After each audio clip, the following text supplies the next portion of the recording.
Good morning, everyone. Thank you for everyone who comes today. Today we're seriously Friday. We are going to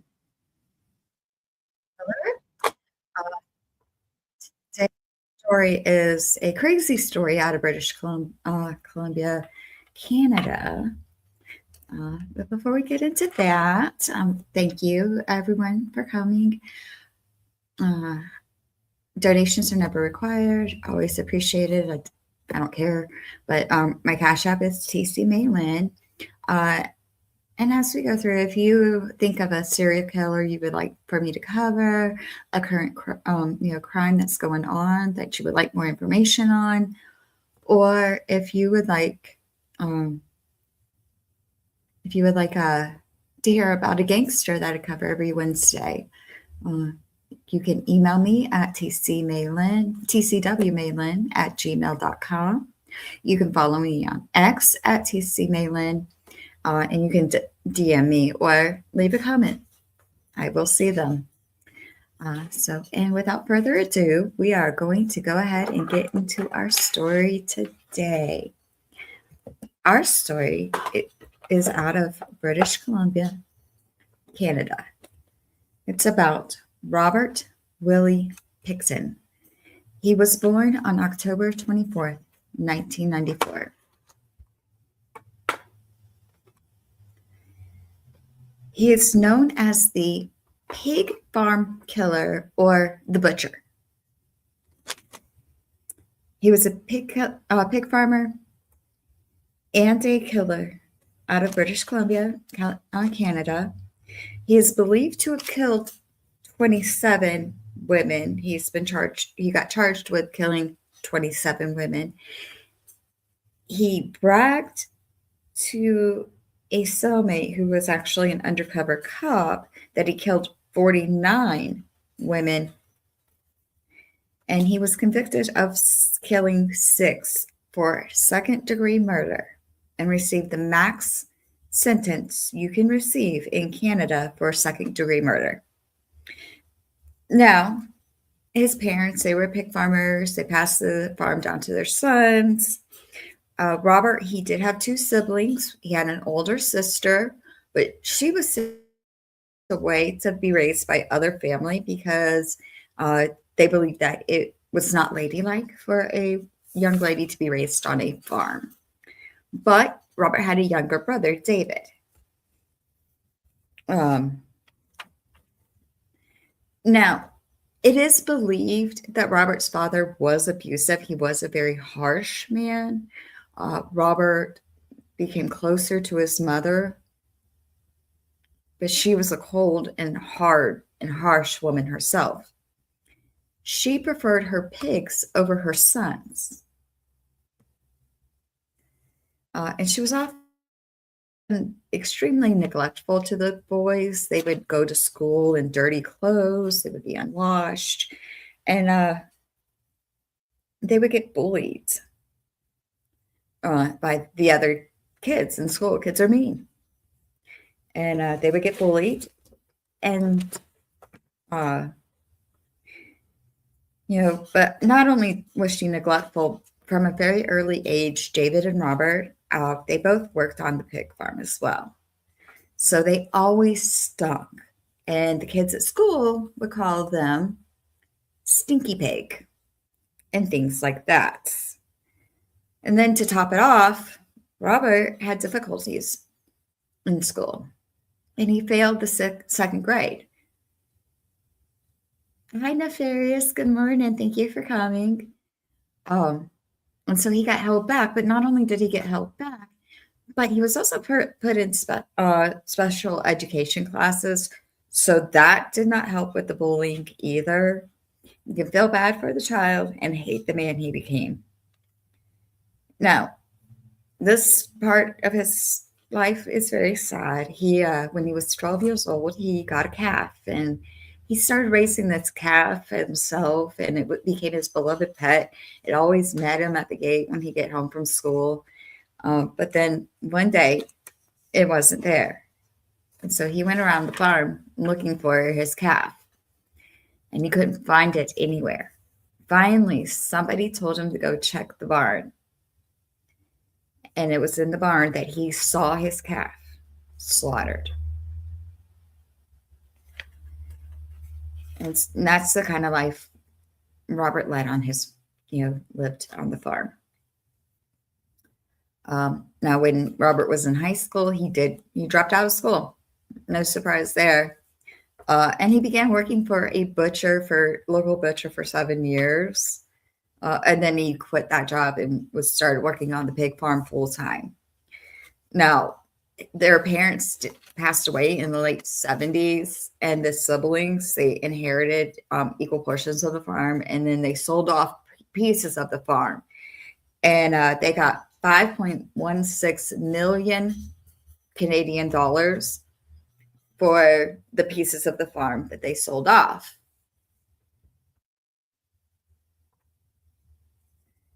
And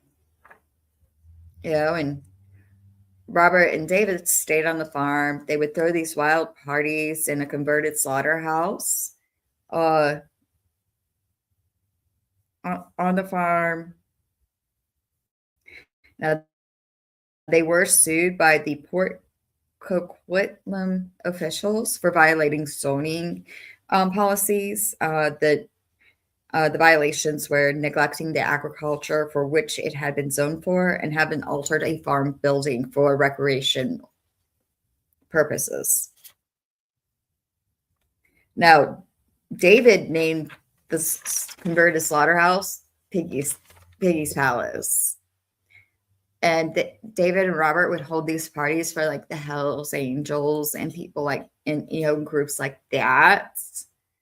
Now, after receiving those violations, Robert and David registered the slaughterhouse as a nonprofit, and they called it Piggy's Palace Good Times Society in 1996. But after a wild New Year's Eve party, it said that there were over 2,000 people had shown up to this party. The brothers were sued again, and they shut down Piggy's Palace. So that was the end of it. But while Robert and David were throwing these parties, women from the lower mainland, mostly from downtown East Side, started to disappear. Rumors began to spread around the area that there was a serial killer. And then, running a pig farm, they had employees, and one of the employees at the farm had found a bunch of purses that actually belonged to missing women in the area. He reported it, and the police conducted a search, but they didn't find anything at that time. Now, later on, a couple of years later, in 1999, they received a tip that Robert had a freezer full of human flesh. They didn't do anything with that and just left it. With the sale of the land, now Robert, he had all the money in the world to buy any woman he wanted. And he loved buying women. But he liked to buy the cheaper ones. He would go to,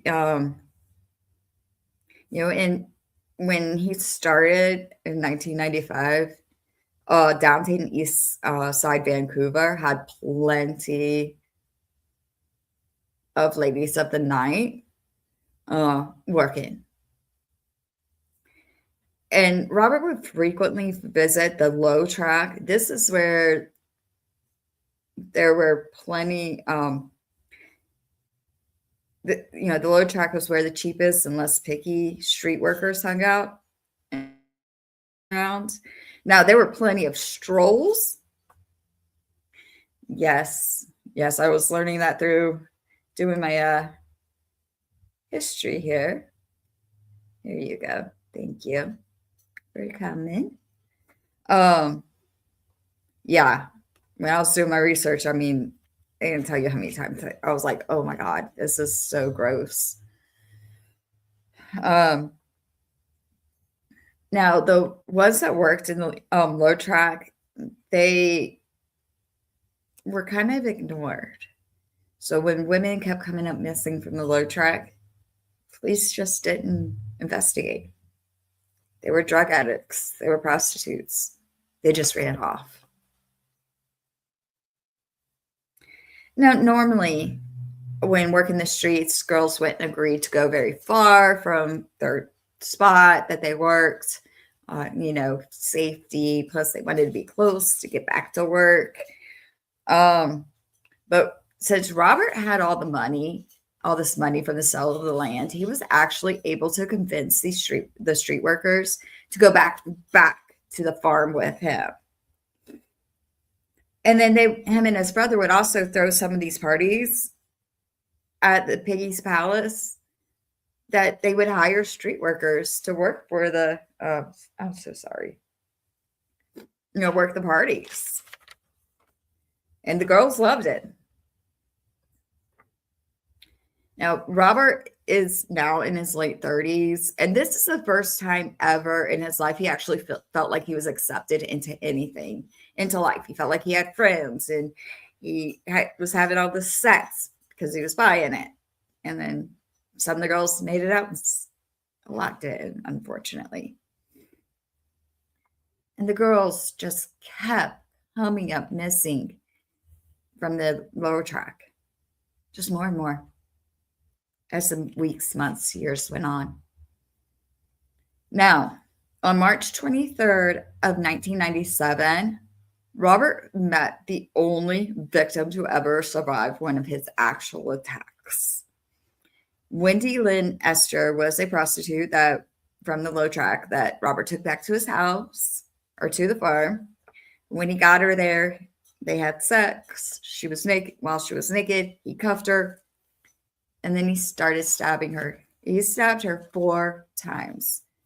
But Wendy was one hell of a fighter. I'll tell you what, that girl, strong. She escaped the handcuffs.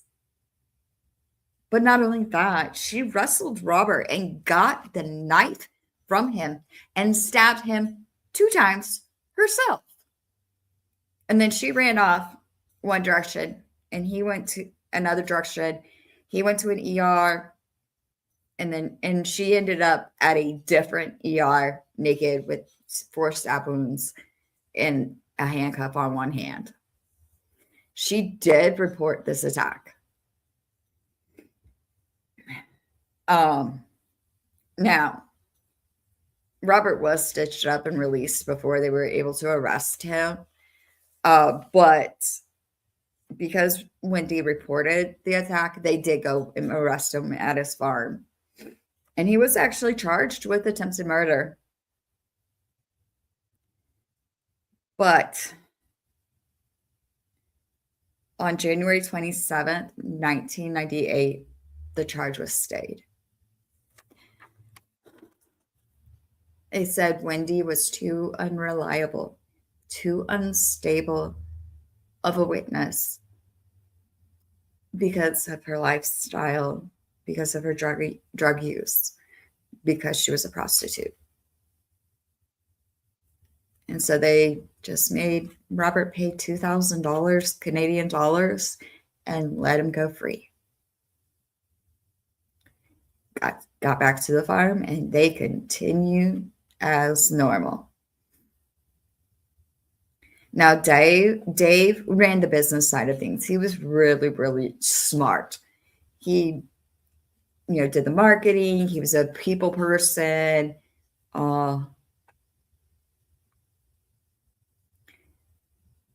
Exactly.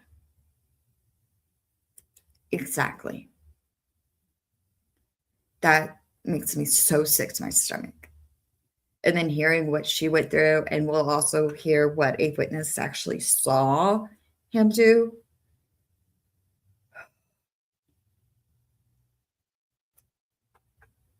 These women on my screen, they didn't deserve that. I'm leaving them here because they deserve the spotlight, not him.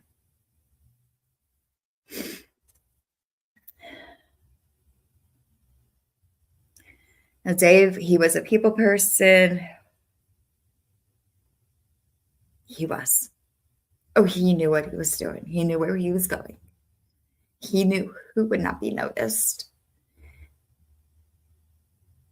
He specifically chose women he knew wouldn't be searched for, even though their families did.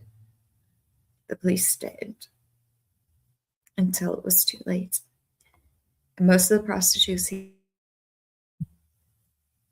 chose, damn, I'm removing that. I want all of their pictures to be seen. Most of the prostitutes he chose were indigenous women.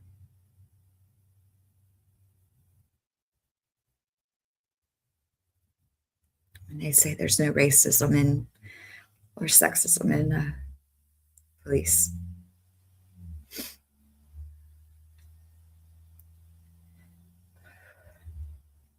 Now, Dave, he ran the business. He handled the money. He had all the connections. And Robert, he was a good laborer. He worked hard. He trained their employees. He managed the workers. And with the pork business alone, kept the brothers extremely busy. Raising the pigs, slaughtering the pigs, selling the meat. And Robert did all the slaughtering himself. Wonder why. But and it was an extremely bloody business. He was always covered in the stench of blood. And he followed the law. He would dispose his carcasses at a meat rendering plant. And it was a place where small local businesses would dispose of their animal waste with no supervision, no paperwork. They could just go in, drop it off, and leave. Just the way Robert loved it. No paper trail. Just drop and go. And Robert had his nice side. Anybody who was getting out of jail, you know how if you ever had any type of criminal record, or if you know somebody, we all have at least known somebody who's had a criminal record, you know how hard it is to find a job. It don't matter what the charge is. If you got a record, it's hard. Robert didn't care. He actually welcomed those that were getting out of prison. He was like, no, you guys come here. I'll take care of you. He would give them, feed them, give them room and board. He had a room in his own trailer that he would also use and, to house one person whenever he had the room. Any friend that needed any type of help financially, he was there with his checkbook. It was an open book. And one of the workers and friends was a girl named Lynn Ellingson. Now, she was a crack addict who lived and worked on the farm for several months. In fact, she lived in the room in Robert's trailer. Now, while all of this is going on and Robert's doing all these good things, women are still disappearing. And on March 2nd, 1999, Robert paid and picked up Georgina Papin. They went back to the farm and started a party with Lynn. She did this a lot with him. And Lynn, she fell asleep. But then when she woke up, she went looking for Robert and Georgina.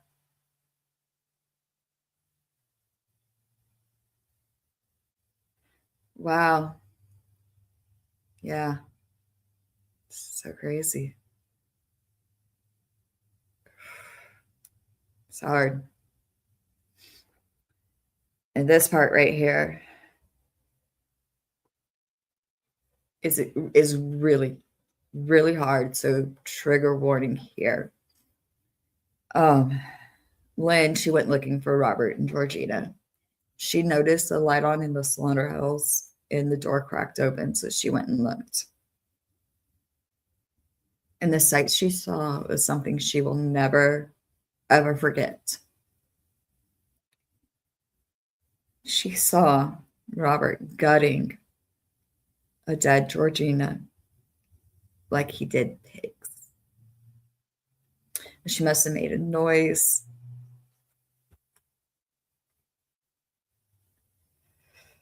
Yeah. Yeah. She must have made a noise or something that alerted Robert to her being there. Now, Robert didn't hurt her, but what he did, I think, probably worse because she's going to be haunted for the rest of her life. And she didn't do anything wrong. He threatened her that if she ever said a word, she would end up just like Georgina. That was Robert's MO. He by a sex worker.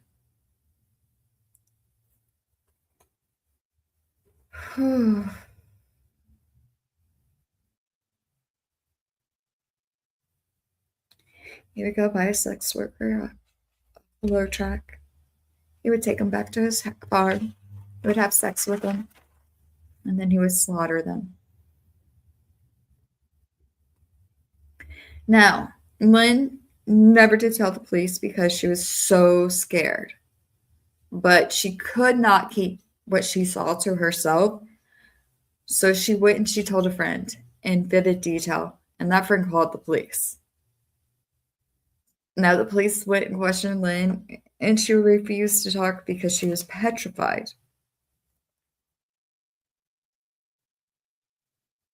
But what she did is she went back to Robert and she told him that the police were breathing down her neck, and she demanded more money from him because she wanted to get the heck out of there. She wanted to go on a cruise and get away from it.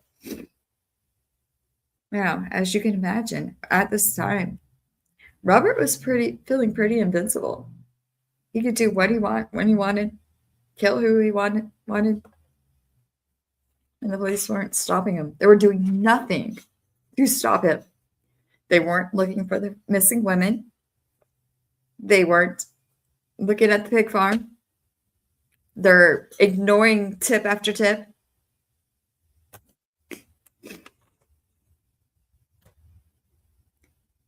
And the police were like, well, there's no bodies, so there's no evidence. They just ran off. And Robert had no reason to stop. The police weren't breathing down his neck. And he didn't want to. This evil son of a bitch enjoyed it. Now, by January of 2001, over 60 young women from the Low Track area had come up missing. But yet, no bodies had ever been found. Now the police could no longer ignore the missing women. And so they started to look into it. And, with the rumors of a serial killer in the area and no bodies, the police offered $100,000 Canadian dollar reward for any information that led to solving this. They received over 12,000 calls. This caused an information overload, and the cops just were getting so overwhelmed. But there was one thing that kept coming up, one name continuously. It was a pattern. Robert Willy Pickton. Now, with all the tips naming him in his own documented history of attacking prostitutes. Remember, he attacked Wendy. This put Robert at the top of the suspect list, and the police really started watching him. He hadn't stopped, though. The police brought him in, and they questioned him. And at first, Robert seemed like he was cooperating, and he seemed very cordial.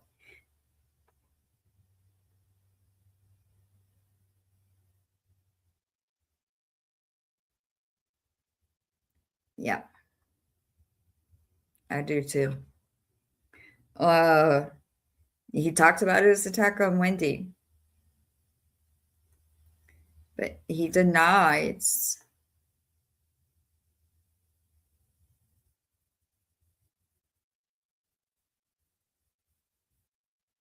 Yeah. Yes. Yeah, but he denied having anything to do with the 60 missing women. Um, Now, on February 1st of 2002, the cops did finally get their first good lead. There was a truck driver that used to work on the farm, and he went ahead and he reported that Robert had firearms on his farm. So the police took this and they got a search warrant for his farm finally. And they went in and executed the search warrant for the illegal firearms. But they didn't find any. But what they did find was even more daunting. They were finding Robert's souvenirs, personal belongings that belonged to missing women. Now, at this point, the way from what I understand with the Canadian law, they cannot just simply start taking that evidence because the search warrant that they had was specific to firearms.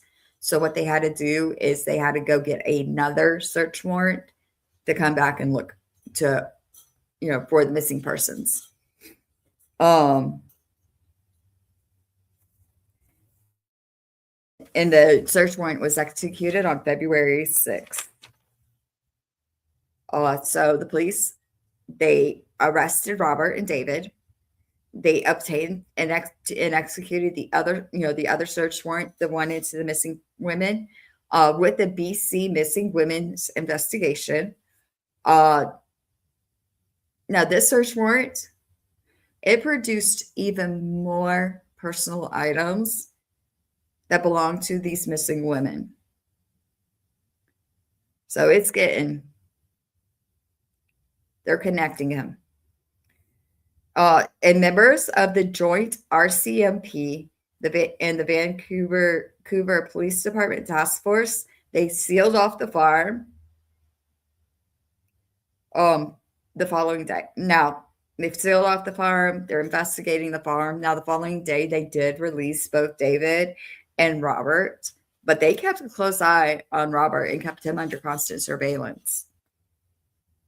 And then on February 22nd of 2002, Robert was arrested and charged with 2 of the murders. And then over the next several months, they kept adding charges to him. And by the time it was all said and done, they had charged him with 27 counts of murder. Now, 1 count was rejected by the judge. And then on March 17th of 2006, then on August 9th of 2000, now Robert's in jail this whole time. Okay. So that's a good thing. No more women. You can't touch them. On August 9th of 2006, the judge then split the remaining 26 charges into 6 charges here and 20 over here. Okay. And he was tried for the 6th.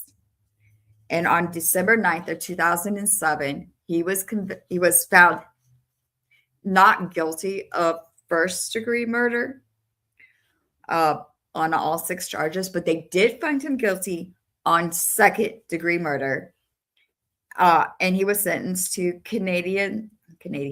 Canada's max sentence for having 6 second-degree murder charges. Sorry, one moment.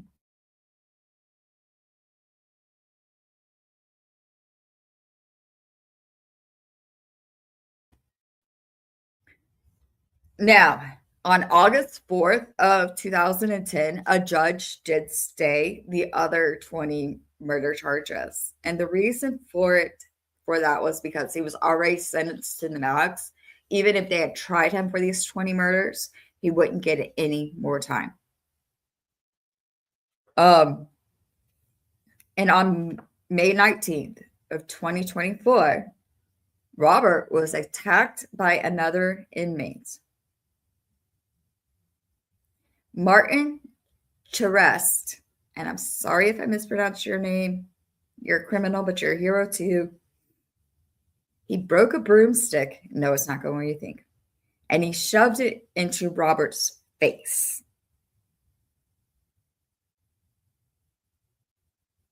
Robert was put into the structured intervention unit. Martin was the attacker, and Robert was airlifted to the hospital. But Robert died from his wounds on May 31st, 2024. So thank goodness for he can, even if he can't do this to anybody else. Now, Martin was not ashamed of his actions. He felt justified. He pled guilty. And he stated, "I did this for Robert's victims." And that is a fitting end for a monster that walks our streets. And that's all for today. I want to thank everybody for coming today. Don't forget to like, share, and subscribe. We have a lot more stories to come. I have decided next Friday I am going to cover one of the most prolific serial killers in Europe, a lady named Aqua Tofina. He was credited with over 600 deaths. So yeah, I'm excited. I can't wait to get into that one. Now, if you have any case suggestions, any serial killers you would love to hear about, any gangsters on Wednesdays, I talk about gangsters. They're pretty cool. So if you have any gangsters you want to talk about, shoot me an email at tcwmaylin@gmail.com or shoot me a DM on X at tcmaylin. I do have a Cash App. Donations never required. $sign TC Maylin. Today I have a very busy day. In 1 hour, Angie and I will finish streaming the Lori Vallows Arizona trial with her husband, Charles Vallows. And then later tonight at 8 p.m., Angie and I will be doing a Talk Shite stream on her channel. Yes, when I was reading about, like, he only got 25 years. And that's because that's Canada's max. And I was like, wow, that's crazy.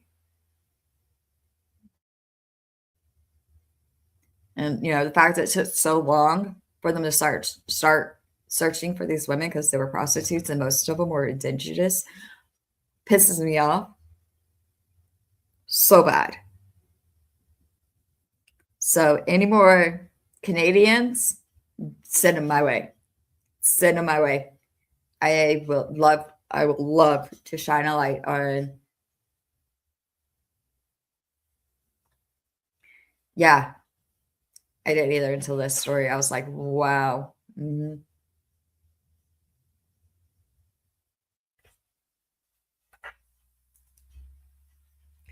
Okay. Bonita one.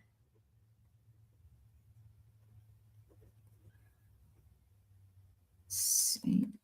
Catherine, Ontario. Okay.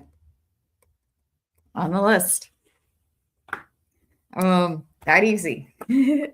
On the list. Uh yeah. So yeah, and tonight at 8 p.m. on Angie's channel, it's Welcome to Angie's World. Um, Angie M 1984. We're gonna be doing a little talk shite for a couple of hours. And then at 10 p.m., I will be heading over to Miss Scarlett's channel. It's Miss Scarlett's Mind or Miss Scarlett 7. And we are we're having some fun. We got things planned and yeah, we're excited. So that's going to be happening tonight at 10. And then tomorrow morning between 10:30 and 11:30, I will be covering the Ashley Flynn story. It's a very sad story out of Tip City. Her husband, Caleb Flynn. Uh, yeah, definitely. Cool. Um, Ashley's husband killed her. Now, he was an American Idol contestant. He was also a youth pastor, and both him and Ashley were teachers. Uh, so it's a crazy story. Not one you think you hear about from a couple like them. So that'll be between 10:30 and 11:30. So make sure tomorrow you are subscribed to me. Make sure you are subscribed to me and have your notifications set. Yeah. So that when I go live tomorrow, you guys, will get the notification and can come.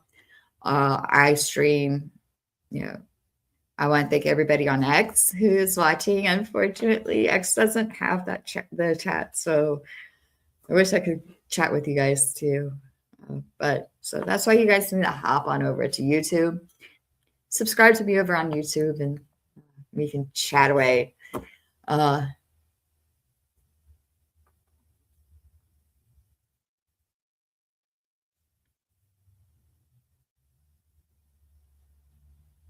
Oh wow. Yeah, sometimes the notifications work and sometimes they don't. But I'm glad you got your notification today. So we know that they work when YouTube wants them to. Angie, you came in right at the very end. We're just wrapping up. Getting ready to send everybody to. Yeah. Wow. Yeah. This is. Wow. Yeah. That's crazy. I don't think I would ever drink water ever again, honestly. We all love Angie. I gotta grab her. Gotta grab the link to the afternoon stream. And I'm gonna go ahead and throw this link into the chat. So make sure you guys go over there, like it, share it, subscribe to Angie.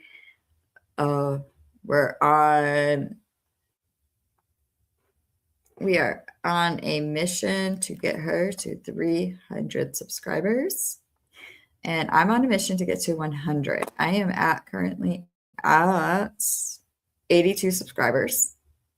So I only need 18 more subscribers to get to, to get to 100. So if you guys can get this shared out for me, I would appreciate it. And we'll see you in less than an hour at noon at Angie's house to finish up Lori Daybell, okay? So make sure you guys go hit that link go like, share, subscribe to Angie, hit the notifications. My link, my link comes up when we start streaming. So, because that's how I set it up. Uh,